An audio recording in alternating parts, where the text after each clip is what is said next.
광명송 빛의 노래 12회 45쪽 포톤벨트와 빛세상. 플레이아데스 성단은 마치 엷은 비단천 같은 안개 구름에 쌓인 것처럼 보여서 신비감을 준다. 이 성단은 지구에서 약 450광년 떨어진 황소 자리에 위치해 있고 육안으로는 6개로 보이지만 실제로는 254개의 별들이 흩어져 있는 산계 성단이다. 플레이아데스 성단은 28세 하나인 묘성으로 불렸으며 인간의 운명과 연관된 별로 여겨지며 애로부터 신성시되었다. 인도의 고대 사상에서는 이 성단은 태양인 알시오네를 창조력의 중심, 우주를 주재하는 영험한 힘을 가진 범천이라고 불렀다. 북미 호피 인디언들은 이 성단을 자신들의 조상의 고향이라고 믿었다. 나바오 인디언의 전설에는 인간이 이별에서 왔다고 했다. 페루의 잉카 제국 이전 사람들의 신화에도 플레이아데스 별에서 찾아온 신들에 대해 이야기가 나왔다. 이집트 피라밋의 남쪽 통로 입구는 봄의 첫날 플레이아데스 별이 보이도록 설계되어 있다. 이처럼 플레이아데스 성단에 대한 이야기가 인류사의 동서고금에 발견된다. 필자도 빛 운영에 대한 보고서 성격의 진공빛 천지인의 밝히다. 진공빛 천지인의 밝히다에서 플레이아데스 성단의 모습이 띈 진공빛이 빛 운영을 시작하기 전에는 550경 밝기였다가 빛 운영이 진척된 것에 따라 점차 밝아졌으며 빛 운영이 계속되어 수년 후에는 이제 필자가 수치화해 말하기 어렵게 밝아진 것을 촬영 시간대별로 사진에서 살펴본 바 있다. 진공빛의 밝기 550경 플레이아데스 성단, 진공빛의 밝기 5 태양, 진공빛의 밝기 5 지구. 이외 사진들은 필자가 빛 운영을 시작하기 전 2011년 4월 21일 이전에 촬영된 것으로 좌측 플레이아데스 성단의 이미지가 띈 진공빛의 밝기는 550경이고 우측의 태양과 지구는 진공빛의 밝기가 5이다. 빛 운영이 시작되기 전 시기에 촬영된 사진은 모두 이러한 밝기를 보여준다.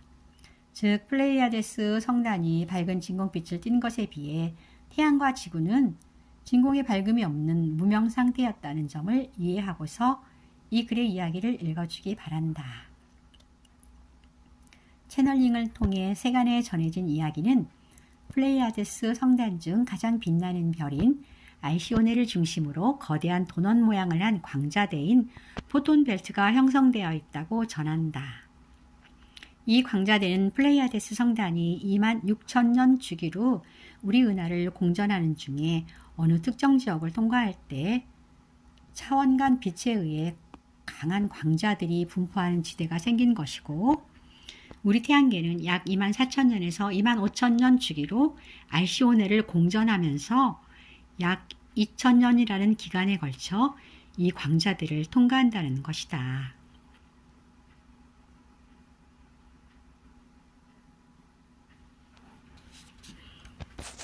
포톤벨트 이야기는 천문학자들이 플레이아데스 성단의 성운을 관측하게 된 것이 계기가 되어 소개되기 시작했고 그 해 독일인 채널러인 오토 헤세가 채널링을 통해 습득한 지식을 책으로 펴내면서 세상에 알려지게 되었다. 채널링을 통해 전해진 시리우스와 플레이아데스인들의 메시지라고 주장되는 글은 지구가 이 광자대에 진입하게 되면서 지구에 여러 가지 대격변이 일어나고 이 시기를 겪으면서 사람들이 큰 깨달음을 얻어 빛의 인간이 된다고 한다. 빛의 인간이 된다고, 빛의 시대가 된다고 태양계가 알시오네 주변의 광자대를 통과하는 시기를 겪으면서 눈이 번쩍 뜨이는 이야기다. 그러나 이러한 말에는 이치적이지 않은 말들이 포함되어 있는 것을 보게 된다. 그리고 이 이야기가 주장하는 것은 시기가 그렇게 되어서 새로운 세상이 열린다는 것이니 이는 사람, 빛 운영자, 사람이 천지인의 진공빛이 밝아지도록 빛 운영 활동을 하고 하늘이 이에 응답해 진공빛이 밝아지는 것을 통해 오게 된다고 하는 필자의 지론과는 결이 다르다. 빛 운영자의 노력이 필요하며 이에 하늘이 응답해 진공빛이 밝아지는 사람과 하늘의 협업이 일어나서 빛 세상이 열리게 된다는 필자의 지론은 하늘은 스스로 돕는 자를 돕는다고 한 말을 실천하는 것이다. 반면 세간에 전해진 포톤벨트 이야기는 우리가 삶을 살아가고 있는 이 시간대가 포톤벨트에 진입하는 때여서 그렇게 된다는 것이니 이 상황에서 사람의 역할은 없다. 모든 것을 하늘이 알아서 해주고 사람은 그저 구경이나 한다는 것인데 그리하여 사람이 철들게 되고 존귀해지는 세상이 열린다고. 태양계가 알시오네를 중심으로 회전한다는 이야기는 인도 베다가 요거스라 하여 우주의 커다란 순환 사이클에 대해 말한 것과 유사하다. 마야 달력의 시간 순환 사이클도 이와 유사한 개념이고 소강절의 황극 경세서가 말한 우주의 일년도 비슷한 논리라고 볼 수 있다. 그렇지만 태양계가 세간의 포톤벨트 이야기가 말한 광자구름지대 포톤벨트를 통과하게 된다면 이 광자구름지대의 존재가 나사의 전파 관측에 포착이 될 텐데 관측에서 확인된 것은 없다. 그래서 나사의 과학자들은 광자대 이야기를 허구라고 보는 것 같다. 필자는 세간의 포톤벨트 이야기가 2011년에서 2012년 사이라는 특정 시간대를 가리켜 이때의 태양계가 알시온의 광자대에 진입하기 시작한다고 말하는 것에 주목해보게 된다. 2011년은 필자가 우주 배경 복사에서 포집한 진공빛을 태양에 전사하는 빛 운영을 처음 시작한 때니까 말이다. 그리고 필자는 세간의 포톤벨트 이야기가 말한 포톤벨트가 전파 성분 광자 구름이면 당연히 전파 관측에 포착되지만 만일 필자가 가정해보는 것처럼 진공 성분 광자 구름을 말하는 것이라면 이런 경우는 전파 관측에 포함되지 않게 된다는 점을 상기해 본다. 세간의 포톤벨트 이야기는 전파 성분인지 진공 성분인지에 대해 언급이 없지만 말이다. 진공빛은 형상과 질량이 없어서 우리 눈이 보지 못하고 인체의 다른 감각기관도 이 빛을 지각하지 못한다. 과학자들이 하는 전파 관측도 별빛이나 우주 배경 복사 같은 전파 성분에 대한 관측은 가능하지만 이런 빛이 함유된 진공성분 빛의 존재에 대해서는 지각하지 못한다. 미래에는 달라질 것이라고. 기대할 수는 있지만 아직은 그런 실정인 것이다. 진공빛은 오직 빈 명상적인 접근을 해야 알아진다. 즉 진공빛의 존재는 사람 안에 내재된 진공빛이 외부의 진공빛과 공명하면서 직관적으로 알아지는데 이를 성통광명이라 한다. 그리고 이런 빛의 지각은 필자가 권장하는 명상, 곧 순수의식으로 진공을 관찰하는 동안에 활성화된다. 포톤벨트 이야기에는 전파 성분 광자 구름에 대해 말한 것 같은 이야기와 진공성분 광자 구름에 대해 말한 것 같은 이야기가 섞여 있어 질서가 없다. 예를 들어 세간에 전해진 포톤벨트 이야기는 태양계가 알시오네를 공전하면서 광자대에 진입할 때 지구상에 강력한 전파장애가 발생하게 되며 이때 강한 영향을 이기지 못하고 수많은 사람이 죽게 된다고 말하였는데 이런 일이 일어날 수 있으려면 광자대가 전파성분 광자 구름이어야 한다. 지구가 전파성분 광자 구름지대를 무려 2000년에 걸쳐 통과하게 된다면 아닌 게 아니라 강력한 전파장애가 촉발되고 사람들이 죽는 일도 생기게 될 것이다. 전파 성분 광자 구름지대를 통과하는 것은 곧 지구의 인간 세상이 작동 중인 전자오븐 속으로 들어가는 것과 같은 일이 되니까 말이다. 그렇다면 이상한 말이 되는 건 아닌가? 바로 그런 작동 중인 전자오븐 속 같은 극한 환경을 견뎌내고 살아남은 사람들이 미래 빛의 시대의 주역이 된다니. 세간의 포톤벨트 이야기에 이런 말에 흥분하는 사람들도 많지만 필자에게는 이런 말이 마치 물고기떼가 작동 중인 전자오븐 속으로 들어가서 일부는 생선구이가 되지만 일부는 살아남아서 오븐 저편의 생명수의 강으로 건너가 꼬리치며 춤추며 헤어진다고 말하는 소리로 들린다. 세간의 포톤벨트 이야기가 광자구름이 진공성분빛이라고 표현하는 것은 아니지만 필자가 가정해본다면 상황이 달라진다. 광자대가 진공성분이라면 이 광자구름지대를 통과하더라도 전파장애도 생기지 않고 사람이 죽는 일도 일어나지 않는다. 오히려 사람들의 영적 진화가 활발하게 일어나고 깨달음이 무수히 촉발할 것이라고 예상할 수 있다. 하느님은 진공이시고 진공빛은 하느님의 영생하는 참 생명이며 사물의 생명을 부여해 주는 것이다. 또한 진공빛의 자기각성적 깨어있음이 우리 마음의 본성 순수의식이다. 그러므로 태양계가 진공빛이 밝은 우주의 구간을 통과하는 일이 일어나더라도 이는 신명나는 여행이 될지언정 그 때문에 사람이 죽는 일은 일어날 수가 없다. 사람이 죽을 때 임종이 임박하면 그에게서 진궁빛이 떠나간 것을 보게 된다. 또 죽은 후의 죽음에는 진궁빛이 전혀 남아있지 않는 것도 보게 되는데, 이 상황은 성경에서 은줄이 풀리고 금그릇이 깨어지고 항아리가 샘 곁에서 깨어지고 바퀴가 우물이에서 깨어지고 흙은 여전히 땅으로 돌아가고 영은 주신 하느님께로 돌아가기 전에 기억하라. 전도자가 가로되 헛되고 헛되도다, 모든 것이 헛되도다고 한 성경 구절을 생각하게 하는 것이다.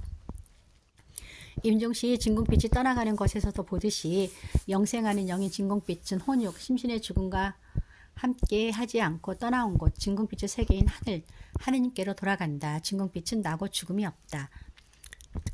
임종시 진궁빛이 떠나가는 것에서 보듯이 영생하는 영인 진궁빛은 혼육, 심신의 죽음과 함께 하지 않고 떠나온 곳, 진궁빛의 세계인 하느님께로 돌아간다. 진궁빛은 나고 죽음이 없다. 필자는 임종시 진궁빛이 떠나가는 것을 항상 보지만 진궁빛이 밝기 때문에 사람이 죽는 것은 본 일이 없다. 성경에 신을 보면 죽는다고 한 말이 있지만 이는 빛을 만나면 어둠이 죽는다거나 절대와 만나면 상대가 소멸한다는 그런 의미라고 필자는 생각한다. 필자의 이런 해석이 잘못이라고 말하고 싶은 사람이 있다면 대답해보라. 하느님이 단지 보기만 해도 죽게 되는 가공할 살인적 존재란 말인가? 진궁빛의 밝기 550경의 의미는 무엇인가?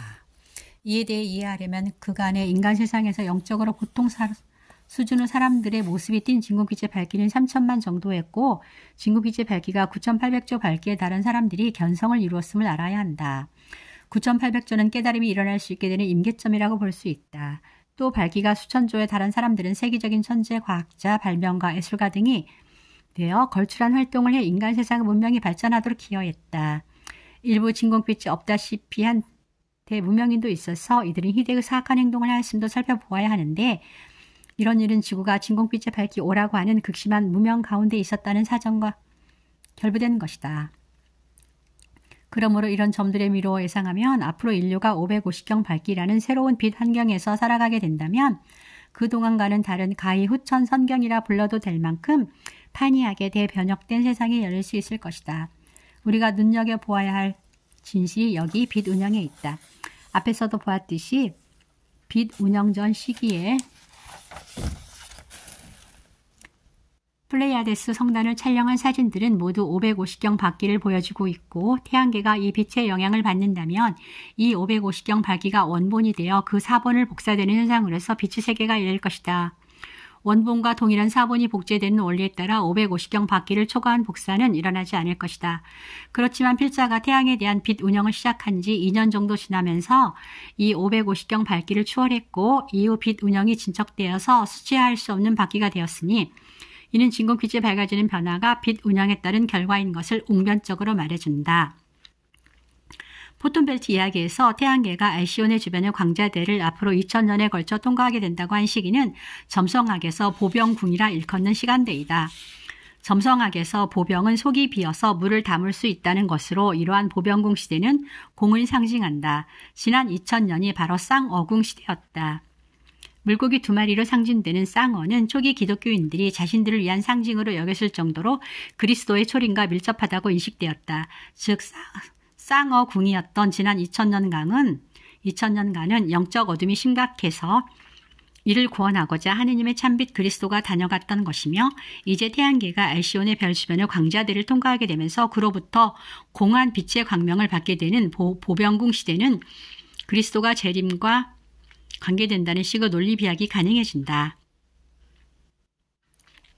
세간의 포톤벨트 이야기가 말하는 것도 바로 이런 논리이다. 하지만 하느님과 관계된 새로운 문명 세상이 단지 시간이 흘렀다는 이유로 온다는 말인가? 필자는 영원이며 무한인 하느님의 빛이 특정 위치에 시간과 공간에서 발생하고 성장한다는 말이 이치적이지 않다고 생각한다. 또한 필자는 인간이 신의 거룩함을 영접해 인간이 신의 거룩함을 공유하게 되는 빛세상은 사람은 그저 구경꾼이고 하느님이 모든 것을 알아서 열어주는 식으로 오는 것이 아니라는 것을 명확히 한다. 하늘은 사람이 웃는 것을 통해서 웃는다. 이것이 진실이다. 특히 사람이 존귀해지는 인존시대는 하느님과 사람이 협업하는 것을 통해 오는 것이며 하늘의 응답이 없이 사람의 노력만으로 온다거나 사람의 구경꾼으로 지켜보는 가운데 하늘이 모든 것을 다 해주는 방식으로 되는 것도 아니다. 빛세상은 빛에서 일어난 생각과 행동을 하는 사람들이 빛세상이 열리도록 도구, 통로가 되는 활동을 하고 이들이 서로 연대하고 세대를 이어 노력하기를 계속하면서 하늘은 스스로 돕는 자를 돕는다는 예언을 스스로 성취하면서 점진적으로 인간 세상의 빛의 시대로 진입한다는 것이다. 필자는 세간의 포튼벨트 이야기를 비판 없이 맹신하다거나 성찰해보지도 않고 일축하는 것은 들다 바람직한 태도가 아니라고 생각한다. 하지만 빛세상은 어떻게 오는가에 대한 결론은 명확히 나 있다고 본다. 빛세상은 하느님은 진공이시다는 진리적 실상의 바탕에서 하느님의 참빛 광명이 세상과 시대를 비추고 광명송하고 빛 운영하는 것에 응답해 빛의 시대가 열리는 것이지 단지 시간이 흘렀다는 이유만으로 빛의 시대가 밝아져 오지 않는다는 것이다. 또한 이 우주에서 이루어지는 무천체들의 운행은 태양계가 알시오네를 공전한다는 이야기를 포함하여 모두 다 하느님의 우주 경영에 속한 것이니 세간의 포튼벨트 이야기가 태양계가 2011년, 2012년부터 빛의 세계에로 진입한다고 말하는 것과 필자가 태양에 대한 빛 운영을 시작한 때가 시기적으로 겹치는 것은 단순한 우연일까 싶기도 하다.